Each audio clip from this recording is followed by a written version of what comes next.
sekarang ni saya nak tunjukkan kepada anda menu utama yang saya akan masak, iaitu kita punya ikan halia. Ikan halia ni, ini antara resepi yang orang kata untuk yang berpantang, ibu-ibu yang baru bersalin tu, ini sesuai lah untuk masakan anda. Tapi kalau boleh, elakkan daripada campur bahan-bahan yang terlalu banyak lah. Maksudnya macam bahan-bahan asal saya pakai ni dah okey dah. Cukup kalau ada nak tambah lagi, paling kurang pun tambah ladi hitam lah kan, bagi dia rasa pedas-pedas sikit. Itu pun dah cukup bagus. Alright, okey. Jadi untuk ikan, apa yang saya beli tadi adalah ikan yang paling murah yang ada dekat situ, iaitu ikan sardin. Ikan sardin ni paling murah, 2 ekor ni dapat RM4, 1 ekor RM2. Boleh lah kan. Jadi dapatlah makan 4 orang. Kalau makan 2 orang, dapatlah seorang 2 ketul. Okey, jadi untuk langkah pertama, apa saya akan buat adalah kita akan panaskan kuali. Right. Saya akan panaskan kuali ni. Lepas tu nanti saya akan masukkan kita punya minyak. Dan kita akan goreng dahulu ikan ni. Supaya dia punya rasa tu lebih sedap. Sebab saya kalau ikan ni kalau dia tak goreng, saya takut nanti dia punya rasa hanyir tu lain macam sikit. Ikan ni kadang-kadang dia ada hanyir dia. Tapi kalau macam ikan segar, macam yang kita dapat kat pasar ni, kurang sikit lah rasa hanyir dia. Tapi macam mana pun goreng dulu. Sebab goreng ni dia akan buatkan rasa lebih sedap. Dan dia akan ada dua, orang kata macam berkuah-kuah tapi ada rasa kerangupan lagi. Itu yang sedap. Alright, jadi kuali kita dah panas. Sekarang kita masukkan minyak sikit. Okey, minyak untuk menggoreng Jadi kalau boleh lebihkan minyak, tak ada masalah pun. Dan pastikan minyak kita tu betul-betul panas sebelum kita nak masuk. Dan saya akan gaulkan kita punya ikan dengan serbuk kunyit. Macam biasa. Okey, pakai tangan juga yang paling senang. Gaulkan je. Dan ikan saya ni saya dah kelarkan dia supaya kita boleh dapat ni nampak ni, kita boleh letak sikit kunyit kat celah-celah bedah dia ni. Jadi bila nak goreng tu nanti sedap lah kan. Jangan lupa sedikit garam. Alright, tabur sikit garam. Dan kita lumurkan dia. Mandikan dia dengan kita punya serbuk kunyit ni. Dalam masa yang sama, tengok juga kita punya kuali tu dah cukup panas ke belum. Kalau dah panas, apa saya selalu pesan? Tutup api. Barulah kita masukkan kita punya bahan yang kita nak goreng ke, yang kita nak tumis ke. Alright, gaulkan cantik macam ni. Pakai tangan. Kadang-kadang ada orang tak nak pakai tangan, dia suka gaul-gaul tus-tus. Boleh juga, tapi tak sampai ke dalam. Macam saya buat ni, dia sampai ke dalam. Sebab saya suka ikan tu makan kalau ada betul-betul kita goreng rangup dengan tulang-tulang tu, kita boleh kunyah. Jadi dia ada rasa kunyit dalam tu. Itu yang buatkan dia rasa lebih sedap. Okey. Alright, jadi sekarang ni kita punya kuali pun dah panas. Nampak dah mula berasap. Tutup api. Sekarang kita masukkan ikan. Bismillahirrahmanirrahim.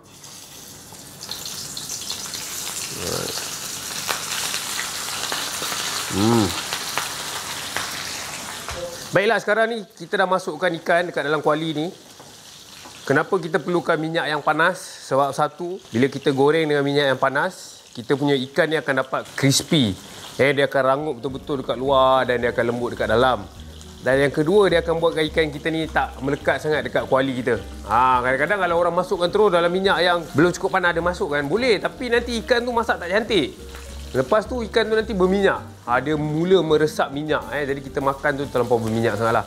Kalau macam ni, dia minyak dekat luar je kan. Itu yang buatkan dia sedap. Alright, jadi kita kalau takut nak kacau, just terbalik-terbalik sikit macam ni. Alright, tolak-tolak sikit ikan tu supaya dia boleh bergerak. Nampak? Right, dan sekarang kita boleh terbalikkan dia, pusingkan dia. Jadi itulah sebabnya minyak kita kena panas dengan kuali ni, nampak? Supaya dia tak melekat. Cantik ikan saya, tak melekat dekat kita punya kuali. Okey, dan kita boleh nampak bila minyak panas dia punya goreng tu cantik. Memang cantik. Alright, untuk ikan macam ni, dia tak lama sangat nak masak. Paling kurang pun dalam 3 ke 5 minit lah Sebab ikan ni tak terlampau besar sangat. Dan minyak saya pakai pun cukup banyak untuk gorengkan dia. Rendam dia nampak ni. Macam ni buat sedap pun. Nampak? Rendam. Minyak tak banyak tak apa kan. Jadi dia boleh buat macam ni. Yang penting kita kena goreng dia dalam minyak yang penuh. Dan setiap kali kalau nak goreng, tak kisah ikan ke, ayam ke, daging ke, salutlah sedikit dengan serbuk kunyit. Itu rahsia dia sebenarnya. Serbuk kunyit ni dia memang main peranan. Walaupun dia nampak macam biasa kan, tapi dia ada bau dan juga rasa tau. Itu yang buatkan dia lebih sedap. Kalau anda nak goreng ke, nak goreng daging, buat daging goreng ke, ataupun daging bakar, ayam bakar, letaklah sikit serbuk kunyit. Itu yang membuatkan dia killer. 1 minit lagi saya nak goreng ikan ni, bagi dia betul-betul garing Nampakkan dia punya perang tu. Lepas tu nanti kita akan angkat dia. Dan kita akan kurangkan sedikit minyak dia untuk kita tumis bahan-bahan yang lain lepas ni.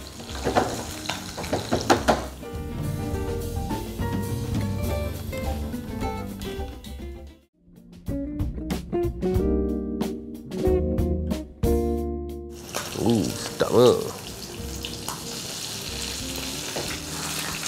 Okey, ikan dah masak. Ikan yang kita goreng ni dah masak. Ikan sardin kita. Sekarang kita letak dalam satu bekas. Satu mangkuk kita asingkan dia.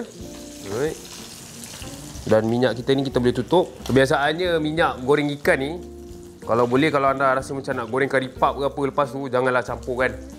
Minyak goreng ikan ni dengan bahan yang lain jangan campur. Sebab kalau goreng ikan ni, biasanya kita boleh pakai dia untuk tumis-tumis sayur boleh. Tumis sayur buat nasi goreng boleh. Tapi kalau nak goreng sosis ke, nugget ke, dia tak sesuai. Sebab nanti dia punya rasa tu akan merosakkan rasa bahan yang kita goreng tu. Jadi tak sedap lah.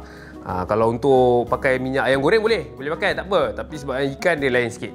Alright, jadi sekarang ni saya akan kurangkan sedikit minyak dia untuk kita gaulkan bahan yang lain pula. Untuk kita tumis yang lain. Baiklah, kita dah bertemu kembali. Tadi saya pergi kurangkan sedikit minyak je dalam kuali. Sekarang ni saya akan masukkan bahan seterusnya untuk kita punya ikan halia ni. Saya akan masukkan sedikit kita punya serai. Alright, jadi kita potong setengah macam ni. Lepas tu kita titik sikit. Okey, tapi jangan lupa. Ni dah ada. Kalau lupa nak panaskan kuali nanti lambat pula kan. Okey. Jadi kita akan siapkan. Dan kita punya serai ni dah siap potong. Masuk terus. Okay, cara saya senang je. Semua bahan yang kita dah potong ni kita masukkan je terus. Alright, ketuk sikit bawang putih. Potong sikit. Masukkan terus. Seterusnya adalah kita punya bawang merah. Kita pakai sikit. Potong nipis.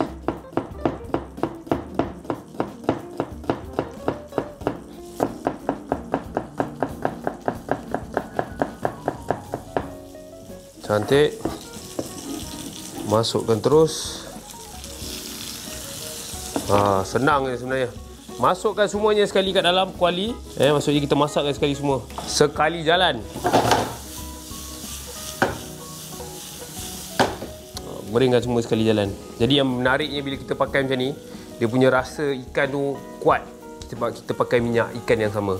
Alright, jadi kita akan potong kita punya halia. Sebabkan nama hidangan kita ni adalah ikan goreng halia, jadi memang kita perlukan halia yang banyak. Kikir sikit.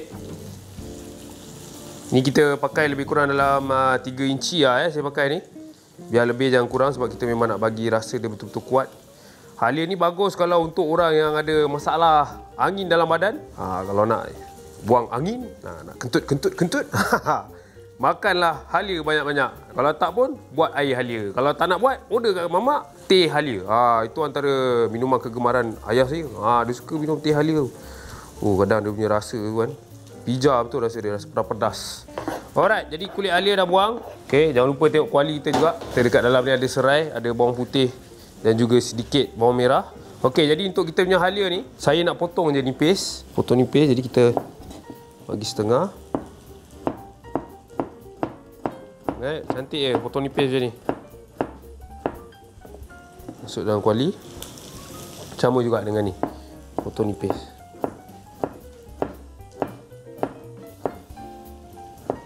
Okay, jadi halia memang nak kena banyak lah. Baru dah dia punya rasa lagi kick, lagi terangkat.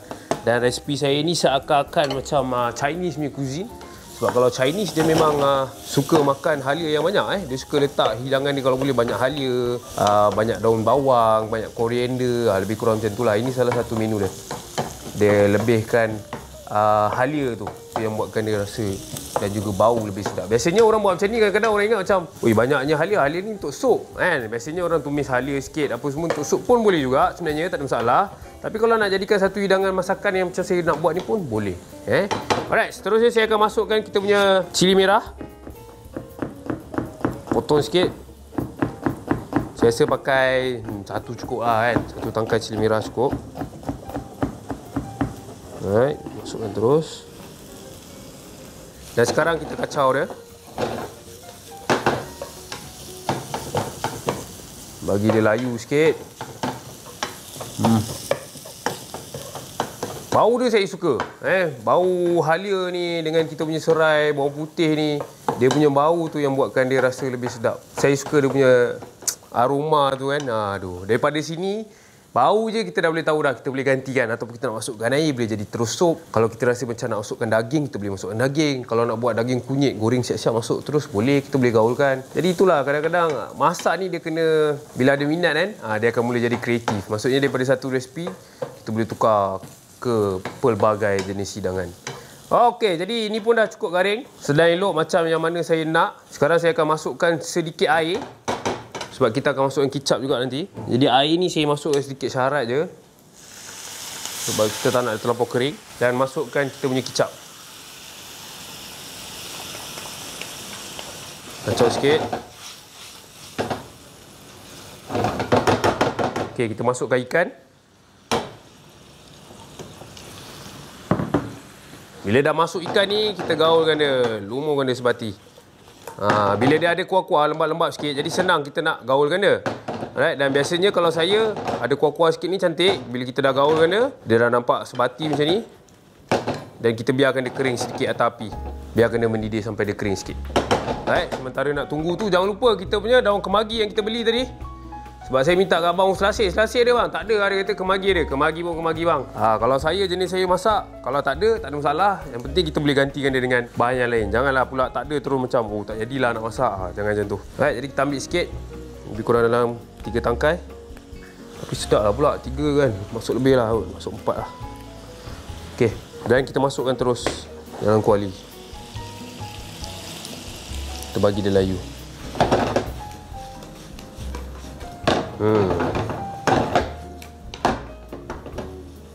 Jangan lupa kita punya garam sikit. Garam kena ada. Siap. Macam tu je sebenarnya. Senang. Kita gaul. Sampai dia kering. Nampak tadi tu macam ada sedikit air kan. Jadi bila kita dah gaulkan dia, dia mula kering. Ini yang buatkan dia lebih sedap. Sebab dia bila makin kering, dia akan jadi makin pekat. Dan dia dah menyaluti kita punya ikan goreng yang kita dah goreng tadi. Alright, sekarang kita dah boleh hidangkan dia. Saya rasa atas pinggan ni nampak lawa lah kan. Okay, jadi kita letak dulu ikan-ikan kita ni. Kepala, ekor. Lepas tu kepala balik. Lepas tu ekor balik. Letak dia tengah ni. Lepas tu kita tuangkanlah herba-herba kita ni. Hasiat-hasiat kita yang kita dah masak tadi. Kita punya cili merah, daun kemagi, serai, bawang putih. Ini semua kita boleh makan. Jangan pula anda tolak tepi rasa macam, oi ini apa ni, sekadar perhiasan. Bukan. Setiap apa yang ada dekat dalam kuali sebenarnya, itu semua kita boleh makan. Alright. Jadi kita jangan tolak tepi lah hidangan kita tu. Sayang sebenarnya kalau kita dah masak letih-letih, kita buang. Walau dah pun siap. Inilah dia hidangan saya yang pertama yang saya dah siapkan, iaitu ikan goreng halia. Jangan lupa cuba.